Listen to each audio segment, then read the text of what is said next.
Vous êtes plusieurs à m'avoir demandé de parler du syndrome d'Ehlers-Danlos.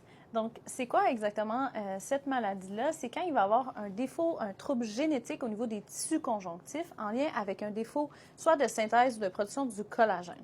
Fait que ça va amener à différents symptômes. Souvent, ça va être des gens que vous allez voir, par exemple, qui vont étirer le bras puis que le coude, il va sortir comme ils sont hyper laxes au niveau des articulations, hyper mobiles. Donc, ça peut mener à des blessures. Fait que souvent, ils vont avoir des entorses plus facilement, des luxations. Ils peuvent même se rupturer des tendons. Il va y avoir aussi une hyper extension de la peau. Fait qu'ils vont être beaucoup plus flexibles au niveau de la peau. Puis les autres choses que ça peut faire, ça peut créer des problèmes au niveau des vaisseaux sanguins. Fait que cette hyperlaxité-là, il y a différents types, il y a 5 types de ce syndrome-là. Puis si ça atteint au niveau des vaisseaux spécifiquement, c'est là que c'est plus grave parce qu'il peut y avoir aussi des vaisseaux qui sont plus fragiles. Fait que si par exemple, ils vont se rupturer plus facilement, ça peut donner des hémorragies. Puis ces gens-là vont aussi faire des ecchymoses plus facilement, comme j'ai dit, à cause des vaisseaux qui se rupturent plus facilement. Fait qu'ils sont très sensibles à faire des ecchymoses. Donc voilà un petit peu. Puis les autres risques, c'est que les patients vont avoir souvent des douleurs chroniques en lien avec ces maladies-là. Fait que c'est souvent dans ce contexte-là que c'est diagnostiqué. Fait qu'il y a différents traitements.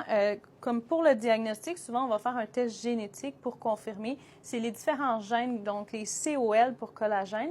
Puis il y en a différents types qu'on va identifier avec les tests génétiques. Ensuite, comme je l'ai dit, les traitements, souvent on va traiter par exemple si vous avez de la douleur. Mais sinon, ça va être de faire de la kinésiothérapie pour vous aider à justement prévenir les blessures, diminuer les douleurs. Il va y avoir de la prévention qui va être faite justement si vos parents sont porteurs, vous êtes enfant, bien, de prévenir justement, de bien faire les exercices pour éviter les déchirures. Sinon, vous pouvez prendre des médicaments analgésiques si vous avez des douleurs chroniques, mais ce n'est pas curable comme maladie. Fait que c'est vraiment plus de la prévention pour vous aider à mieux vivre avec la maladie et à avoir moins de symptômes.